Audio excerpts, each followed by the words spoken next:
Good morning, student. Myself Chirag Sukani, and I'm going to teach you financial management subject, and we will continue our sum. My example number 7. Engineering company has a cost of equity capital of 15 percentage. That is what KE. Clear? Then the current market value of the firm is rupees 30 lakhs. यानी value is given 30 lakhs. At the rate of 30 rupees per share यानी current price कितना दिया है P0 30. Assuming value for the new investment 9 lakh यानी I is given 9 lakh and the earning E is given 5 lakh and the total dividend rupees 3 lakhs and total dividend is given, not D1 is given, total dividend is given, that is what 3 lakh. Show that under assumptions the payment of dividend does not affect value of the firm.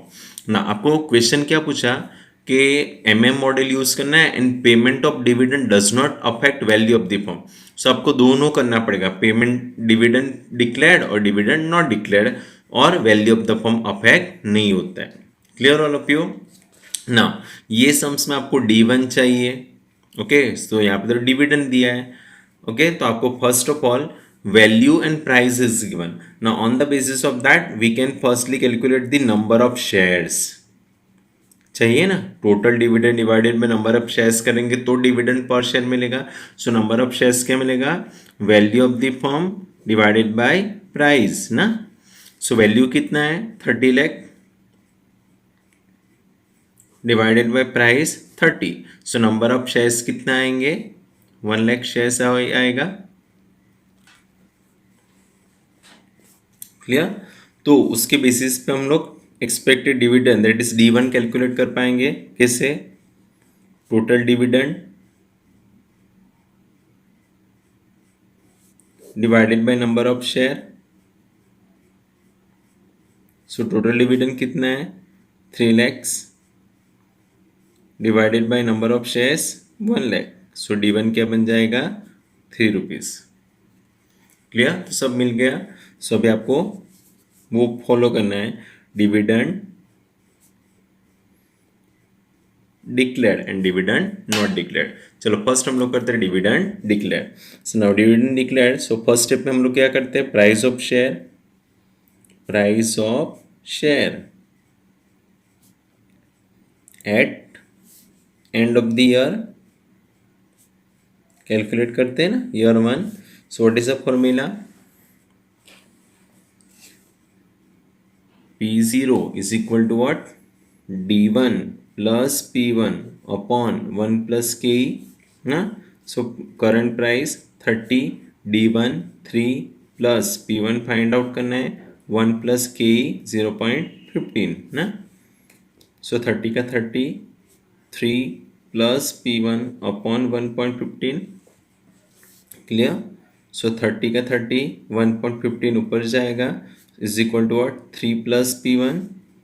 So 30 into 1.15 करेंगे तो 34.5 आएगा is equal to what 3 plus P1. So 34.5 minus 3 is equal to P1. Therefore price at the end of the year is what 31.5 rupees. Clear? चलो next यहाँ पे जगह है, हम लोग यहाँ पे कर लेते हैं सेकंड स्टेप. सेकंड स्टेप में क्या होता है? अमाउंट रिक्वायर्ड वाला. Amount required. So what is the formula? Delta NP1 is equal to I minus E minus ND1 है ना. सो इन्वेस्टमेंट कितना है 9 lakh minus earning 5 lakh minus N 1 lakh and D1 3 है ना. सो 9 लाख का 9 लाख रहेगा माइनस ब्रैकेट में 5 लाख का 5 lakh minus 3 into 1 lakh 3 lakh. Clear? So 9 का 9 lakh minus 5 minus 3 2 lakh. Okay, so amount required कितना आएगा 7 lakhs. सो थर्ड में हम लोग क्या करते हैं, नंबर ऑफ शेयर्स, है ना। थर्ड में क्या कैलकुलेट करते हैं, number of additional shares, that is what delta N. So delta N is what delta N P one upon P one ना। So 7 lakh divided by 31.5। ना मैंने आपको बोला है कि जब राउंड अप आता है तो कन्वर्ट करना है इन केस, बट यहाँ पे खाली नंबर ऑफ शेयर्स लिख देना है। सो 22,222.22, that is what 22,222 shares. Clear? So first, second, third step is over. Fourth is what? Value of the firm.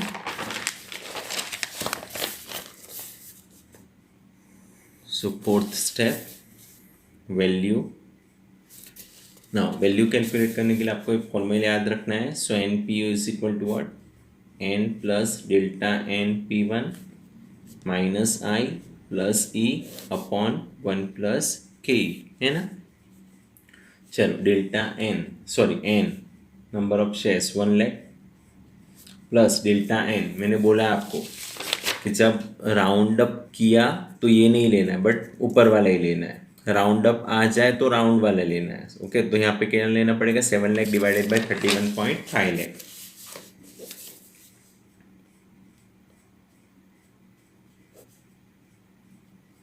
7 lakh divided by 31.5, price 31.5 minus investment 9 lakh plus earning 5 lakh divided bye 1 plus के 0.15.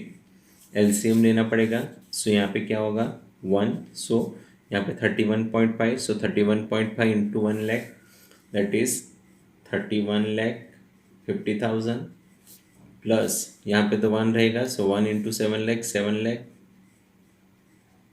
LCM 31.5 bracket over. So P1 का P1 31.5 minus 9 lakh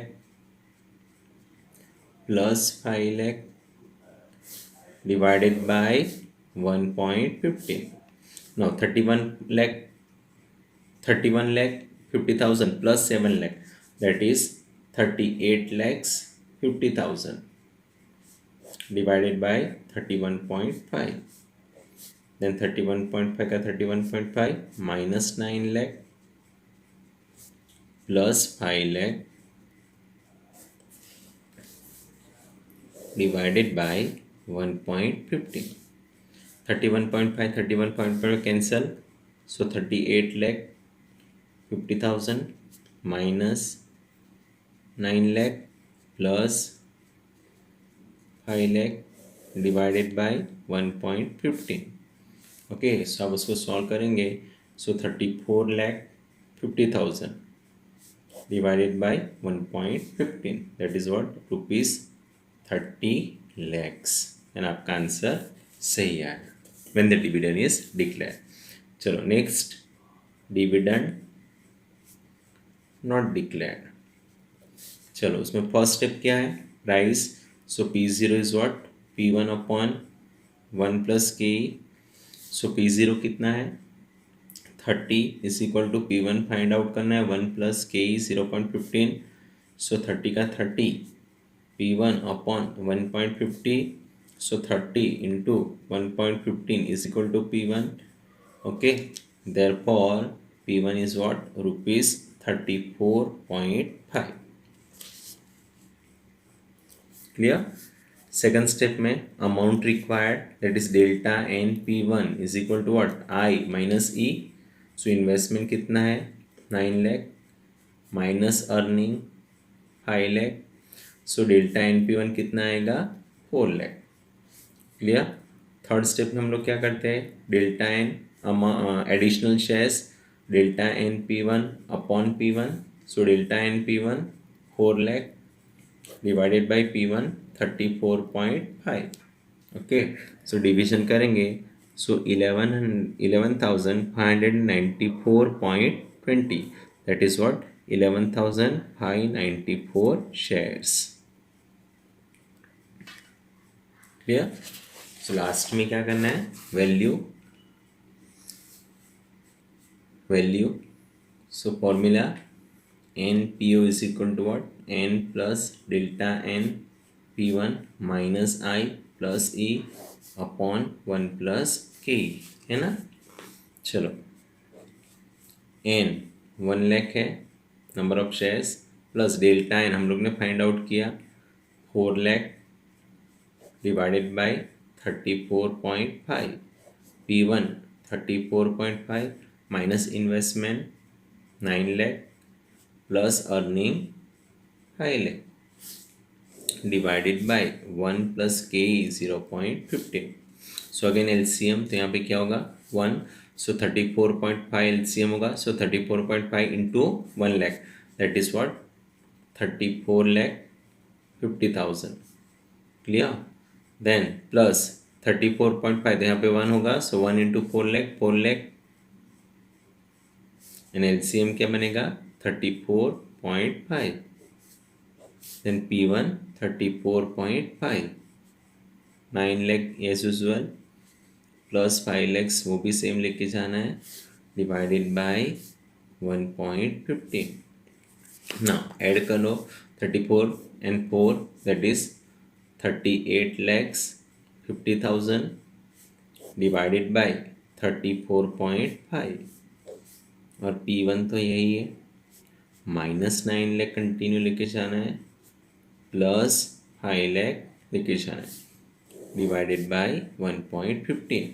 ये cancel हो जाएगा, सो 38,50,000 minus 9 lakh plus 5 lakh divided by 1.15. Clear? So minus करेंगे, so 34,50,000 divided by 1.15. सो हमारा answer आ गया 30 lakh rupees. So value does not change. Okay, so value of the firm remain same when the dividend is declared or dividend does not declared. Clear all of you? Bye. Take care.